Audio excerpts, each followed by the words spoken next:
Break के बाद एक बार फिर से आप सभी दर्शकों का अन्नदाता में स्वागत है।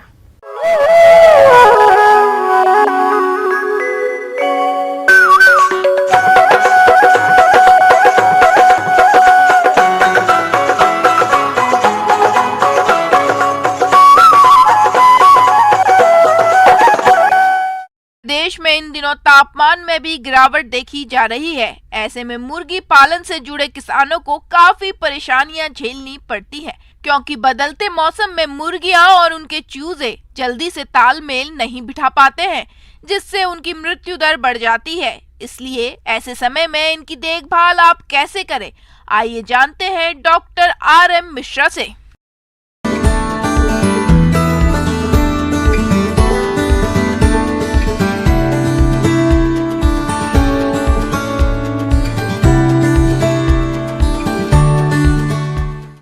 आज मैं आप लोगों से बताना चाहूँगा कि किस प्रकार से आप जाड़े के दिनों में चूजा प्रबंधन जो मुर्गी पालक किसान हैं वो किस प्रकार से करें ताकि क्षति कम हो और उत्पादन लाभ ज़्यादा हो।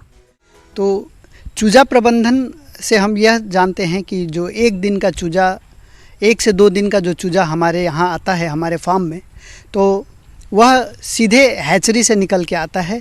तो उसकी जो बिछाली हम लोग बिछाएंगे वो कम से कम 3 इंच से 4 इंच की मोटाई वाली हो, ताकि नीचे से ज़मीन से ठंडक ना प्रवेश करे। और बिछाली के ऊपर हम लोग न्यूज़पेपर या साफ़ बोरे का प्रयोग करेंगे, उसको बिछाएंगे, उसके ऊपर न्यूज़पेपर बिछा देंगे ताकि बिछाली किसी रूप से जो नए चूजे हैं वो उसका सेवन न करें, नहीं तो उससे भी मृत्यु दर होती है। चूजा के प्रवेश से पहले सारे बत्तियां जली हुई होनी चाहिए, ताकि जो तापमान है वह 95 से 96 डिग्री फ़ारेनहाइट यानी 35 से 36 डिग्री सेल्सियस जाड़े के दिनों में आप अवश्य मेंटेन करेंगे।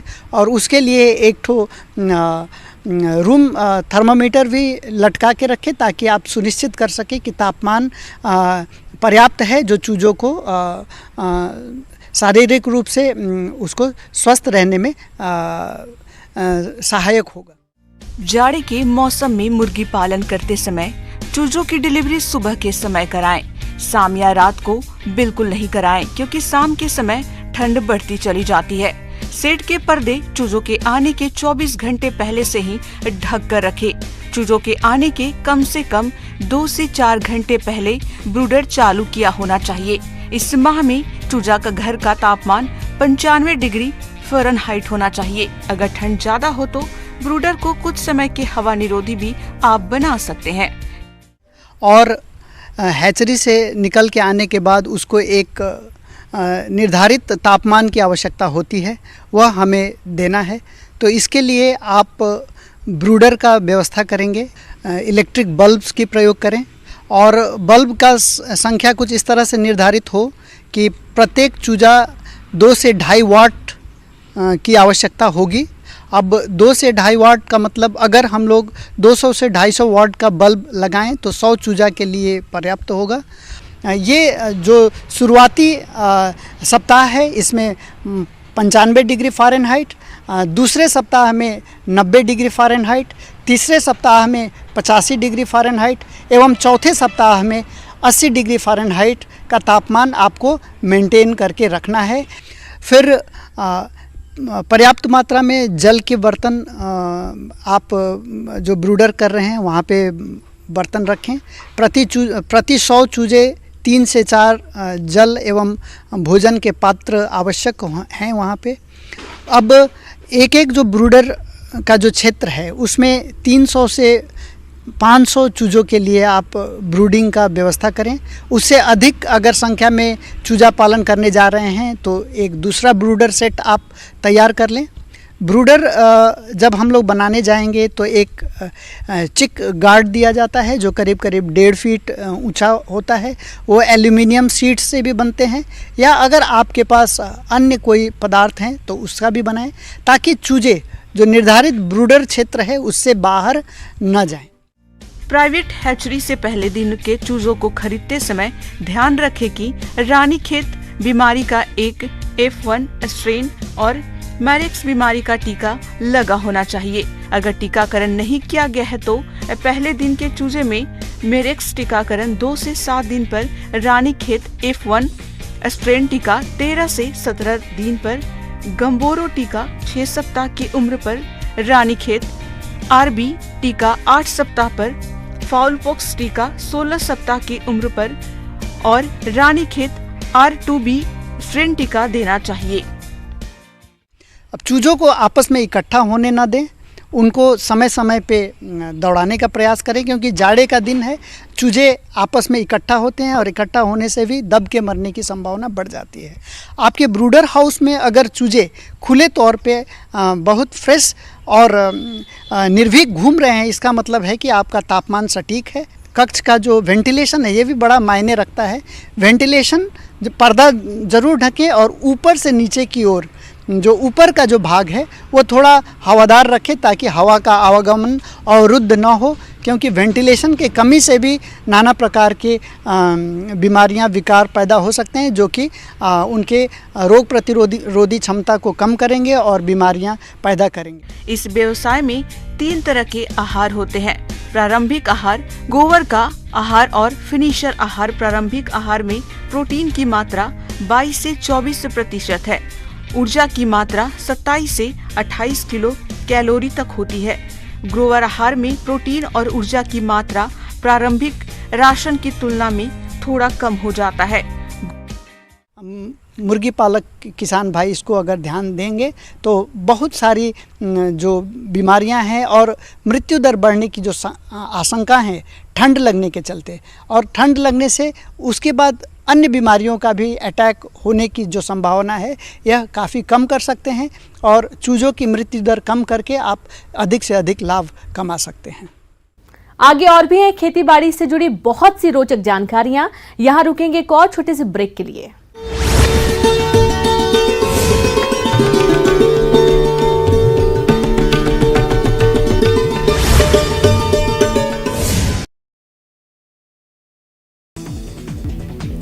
जलदाय विभाग साल खत्म होने से पहले धीमी गति से काम करने वाली कई एजेंसियों के खिलाफ सख्त कार्रवाई के मूड में है। 5 कॉन्ट्रैक्टर फर्मों पर करीब 6 करोड़ के करीब पेनल्टी लगा दी है।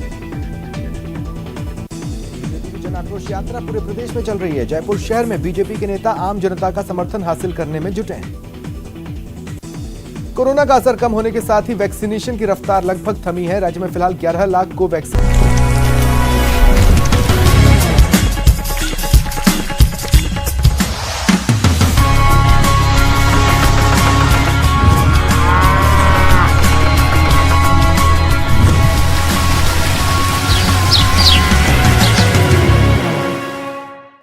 ब्रेक के बाद एक बार फिर से आप सभी दर्शकों का अन्नदाता कार्यक्रम में स्वागत है।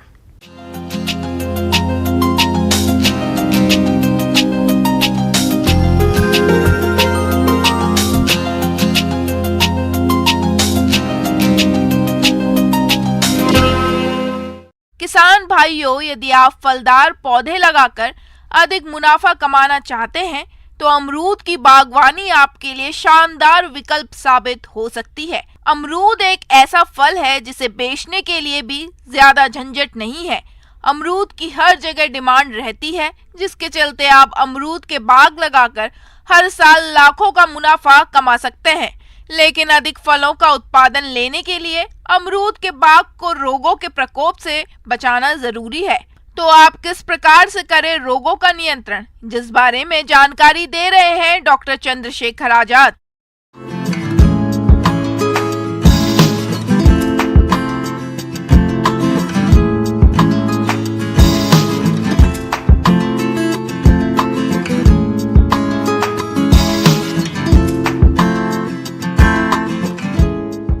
अमरूद में सबसे पहले जो घातक बीमारी के रूप में आता है, किसान भाइयों जिससे चिंतित रहते हैं, वो है उकटा रोग। तो उकटा रोग को हम लोग मलानी रोग भी कहते हैं, सूखा रोग भी कहते हैं। यह रोग एक फफूंद जनित रोग है जो फ्यूजेरियम नामक फफूंद से होता है और ये बहुत ही विनाशकारी रूप कायम कर लेता है। उकटा रोग फ्यूजेरियम फंगस से फैलता है। यह भोजन के साथ पेड़ की जड़ों के अंदर प्रवेश कर जाता है और भोजन नलियों को जाम कर देता है, जिससे पेड़ के ऊपरी भाग तक भोजन नहीं पहुंच पाता और पेड़ सूख जाता है। अमरूद के उत्पादन में यह सबसे बड़ी समस्या है। इसमें शाखाएं ऊपर से सूखनी शुरू हो जाती है और पूरी सूख जाती है। बाद में पूरा पौधा सूख जाता है।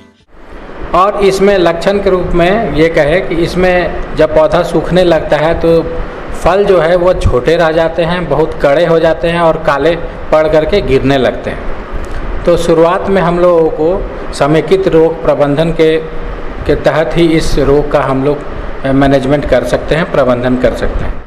पौधों में रोग लगने पर इसका कोई निदान नहीं है, लेकिन ट्राइकोडर्मा विरिडी को गोबर की खाद के साथ मिलाकर खेतों और पेड़ों की जड़ों में प्रयोग करने से इसका प्रकोप कम किया जा सकता है।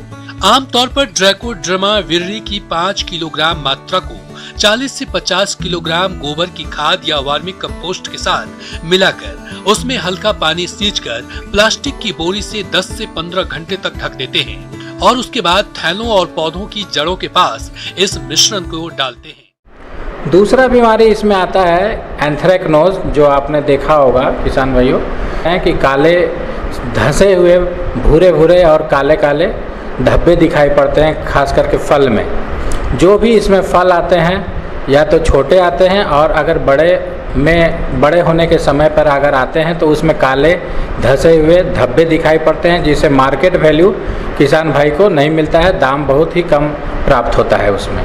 तो इसके निवारण हेतु हम लोग शुरुआत से ही एक रसायन है जो मैनकोजेब डायथेन M45 के नाम से मार्केट में उपलब्ध है, उस रसायन का 2 ग्राम प्रति लीटर घोल बना करके पुष्पन के पहले एक छिड़काव कर दे और फिर 15 दिन के अंतराल पर दूसरी छिड़काव करने से इस रोग से हम लोग 100% निजात पा सकते हैं। तो इस तरह से हम लोग ये मैनेजमेंट प्रबंधन करके हम अपनी आमदनी को बढ़ा सकते हैं। धन्यवाद।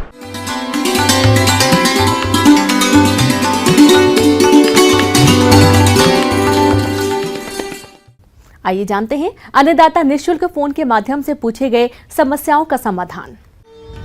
अन्नदाता निःशुल्क फोन संपर्क सेवा के माध्यम से पूछे गए प्रश्नों में से आज हमने जिस प्रश्न को कार्यक्रम में शामिल किया है उसे पूछा है ग्राम बनार, जिला जोधपुर के कृषक गिरधारी सिंह ने।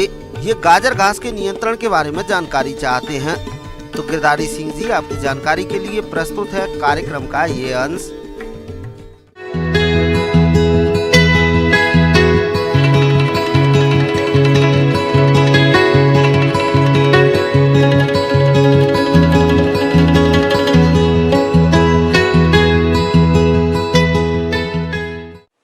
गाजर घास जो है एक प्रकार का घास है। इसका पत्ता जो है गाजर के जैसा मिलता जुलता होता है, इसलिए इसको गाजर घास कहते हैं। इसका साइंटिफिक नेम है पार्थेनियम हिस्टेरोफोरस और ये विभिन्न नामों से प्रचलित है। गाजर घास एक खरपतवार है जिसका वैज्ञानिक नाम पार्थेनियम हिस्टेरोफोरस है। यह खरपतवार कंपोजिटी कुल की होती है और गाजर के पौधे जैसी दिखती है। इसे कैरेट ग्रास, कांग्रेस ग्रास और क्षेत्रीय भाषा में सफेद टोपी, चटक चांदनी आदि नामों से भी जाना जाता है। ये एक वर्षीय शाकीय पौधा है जिसकी लंबाई लगभग 1 से 1.5 मीटर तक हो सकती है। हर एक गाजर घास खरपतवार लगभग 1000 से 5000 बहुत ही छोटे छोटे बीज पैदा करता है। वैसे तो यह घास हर तरह के वातावरण में उग जाती है, मगर नम और छायादार स्थानों पर अधिक तेजी से उगती है। काफ़ी हानिकारक है मनुष्य के लिए भी, जानवर के लिए भी और फसल के लिए भी। और ये जो है विपरीत परिस्थिति में तेजी से बढ़ने की अद्भुत क्षमता होती है इसमें। और इसका बीज जो है 500 से लेकर के 2500 के आसपास इसका बीज होता है। और बीज जो है रोएदार होता है, एक जगह से दूसरी जगह उड़ करके चला जाता है। और पहले ये जो है पार्क में, रोड के किनारे, रेलवे लाइन के बगल में, रिहायशी एरिया में मिलता था, स्कूल के मैदान में मिलता था। लेकिन अब ये फसल के क्षेत्र में भी अपना पैर फैलाने लगा है और इसकी लंबाई 1 से 1.5 मीटर तक होती है और ये काफ़ी हानिकारक है। मनुष्य में इसके चलते दमा की बीमारी होती है और त्वचा संबंधी बीमारी होती है, डर्मेटाइटिस कहते हैं, एलर्जी, एक्जिमा भी कहते हैं उसको, एलर्जी के चलते हाई फीवर भी होता है। और जानवर यदि ज़्यादा खा लिया तो उसका दूध, गाय यदि खा ली तो उसका दूध तीता हो जाता है और बहुत ज़्यादा खा लिया तो जानवर मर भी सकता है। तापमान और प्रकाश से असंवेदनशील होता है, इसलिए सालों भर इसका ग्रोथ होता है। 3 से 4 महीना में एक जनरेशन ये पूरा कर लेता है। अतः 3 महीना में यदि अपना जनरेशन पूरा किया, एक पीढ़ी पूरा किया, तो ये 4 पीढ़ी को 1 साल में कर लेता है। यदि 4 महीना लगा तो 3 पीढ़ी इसका लगभग 1 साल में पूरा कर लेता है। तापक्रम और प्रकाश के प्रति उदासीन होने के चलते इसका सालों भर इसका ग्रोथ होते रहता है। फसल में भी अपना उत्पादन में वांछित कमी लाती है। कैसे कमी लाती है? ये जो है उसके स्थान में, प्रकाश में, नमी में पौधे के साथ, फसल के पौधे के साथ प्रतिस्पर्धा करती है और उसके उपज में, फसल के उपज में वांछित कमी लाता है। इसके नियंत्रण के लिए ऐसे कीटों को रखा जाता है जो गाजर घास को अच्छी तरह से नष्ट करने में सक्षम होते हैं और अन्य उपयोगी फसल या वनस्पतियों पर कोई विपरीत प्रभाव नहीं डालते। बीटल कीट अधिक सक्रिय रहता है और 1 एकड़ के लिए लगभग 3 से 4 लाख कीटों की आवश्यकता होती है। इसका नियंत्रण का जहाँ तक सवाल है, ये इसके लिए हम लोग जो है फूल आने के पहले इसको उखाड़ करके फेंकें, कहीं जमा करके जला दें या मिट्टी के अंदर गाड़ दें।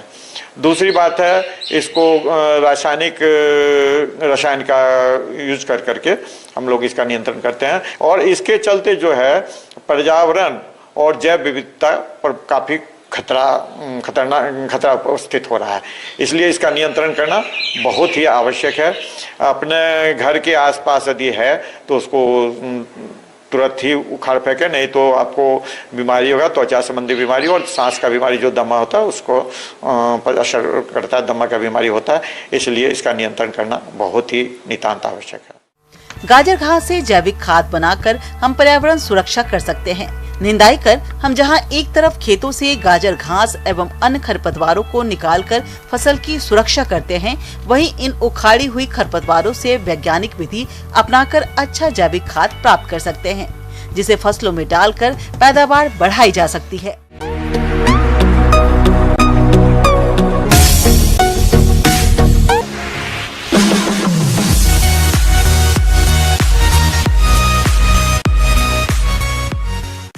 एक नजर डालते हैं राज्य के कुछ मंडियों के प्रमुख फसलों के बाजार